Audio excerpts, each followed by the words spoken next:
While usual swimming can be a breeze for everyone, but cave diving is only for the most daring ones. In fact, cave diving is for those who are willing to go out of their comfort zone and go the extra mile for their passion. Technically speaking, cave diving is dangerous, but tragedies only happen when it gets more technical. This type of diving combines the claustrophobic thrills of caving and the dangers of scuba diving. It's risky, but it is also thrilling and fun, and the people who do it love it to pieces. But for some, it can be a nightmare, and among other thousand stories out there, today you will hear the tragic story of Shane Thompson, who died while exploring the mysterious Blue Hole in New Mexico. Shane Thompson, a well-known veteran and scuba diving instructor, died during a rare exploration of 40-year sealed underwater caves in New Mexico.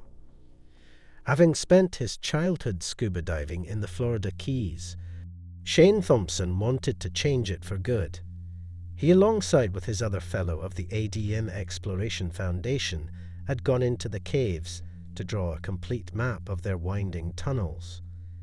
But unfortunately, Thompson never came back. Thompson was about 160 feet below the surface at the time of the incident, but it is unclear what exactly happened down there. Gallegos described the caves as maze, which is mostly alike intestines. Shane Thompson learned to dive when he was a young boy growing up in the Florida Keys. After getting his first certificate, he went to work for an underwater construction company. Later, he started many diving businesses, from boat repairs to salvage work to training. Not long before his death, Thompson rediscovered the wreckage of a B-36 Peacemaker bomber that had crashed near Mission Beach in 1952. Thompson's San Diego-based advanced underwater training company posted a video of his flashlight scanning the key engines and other corroded plane parts as he makes his way through in the darkness more than 250 feet below the surface. His life as a cave diver is really a story to tell. Blue Hole is the Santa Rosa City largest aqueous rift, measuring 80 feet deep, and where the legend Billy the Kid used to swim. When looking down at the bottom of the spring, it is said to be possible to tell a nickel from a bottle cap. The Blue Hole appears as a beautiful blue gem in the middle of the desert. It was formerly known as Blue Lake and is one of 7 sister lakes linked underground by a vast water system.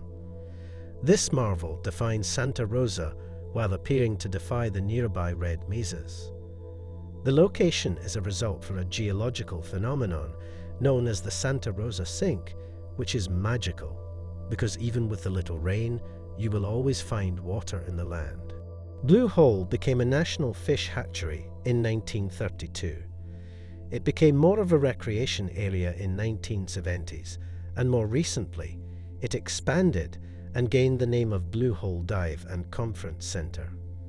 It's more than just a watering hole for drivers looking to get out of the fast lane or divers looking to get on down. It is now a popular place and has attracted a lot of attention nationwide.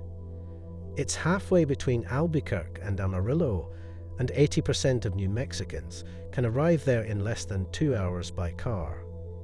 However, the true sapphire is the Blue Hole's stunning natural beauty. The lake water is clear and pure. However, a network of underwater caves runs through Blue Hole. According to folklore, they extend as far south as Texas, but this has yet to be clarified because scientists have yet to discover their true routes. Thompson was one of several elite divers on an ADM Exploration Foundation excursion. The group had received unusual permission to enter the caves, which had been closed in 1976 after 2 Oklahoma scuba divers got lost inside the labyrinth and died. Thompson and his colleagues were using rebreather equipment, which recycles divers' breath with oxygen and allows them to stay underwater for extended periods.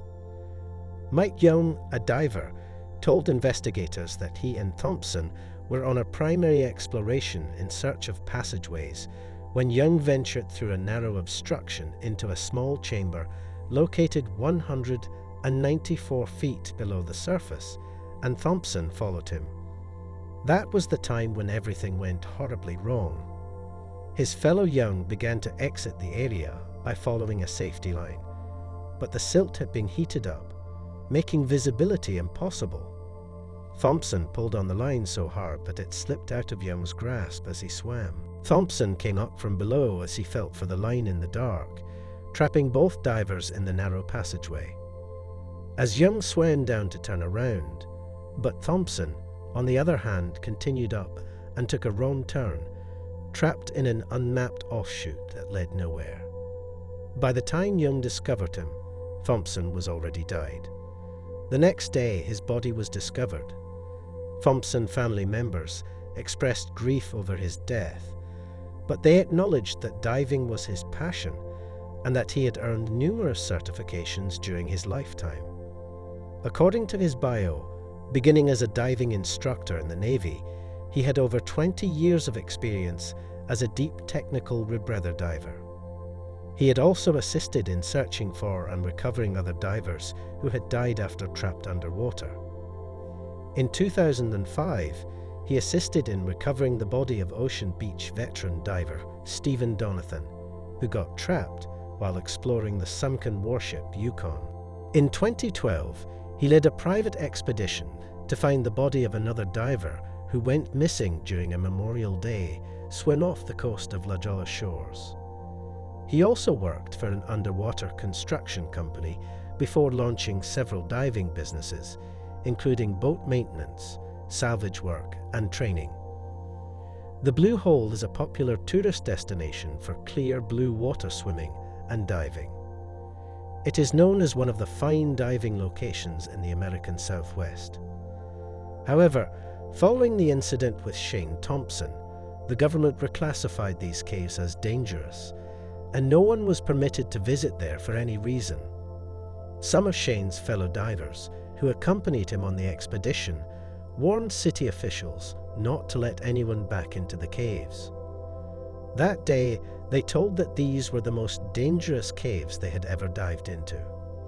Because of the harsh environment within the cave system, the city agreed with the group's recommendation that the cave system remains closed to the public. To keep unprofessional divers out, the divers covered and secured the grate at the bottom of the bell-shaped swimming hole. The tragedy prompted officials to declare the caves too dangerous for future diving explorations, and that they should be permanently sealed for good. Thank you so much for watching. What do you think about cave diving? Should the government ban these locations to prevent any mishaps, or let the divers reach to their new heights of diving? Let us know by sharing your thoughts in the comments, and help us grow by subscribing to the channel.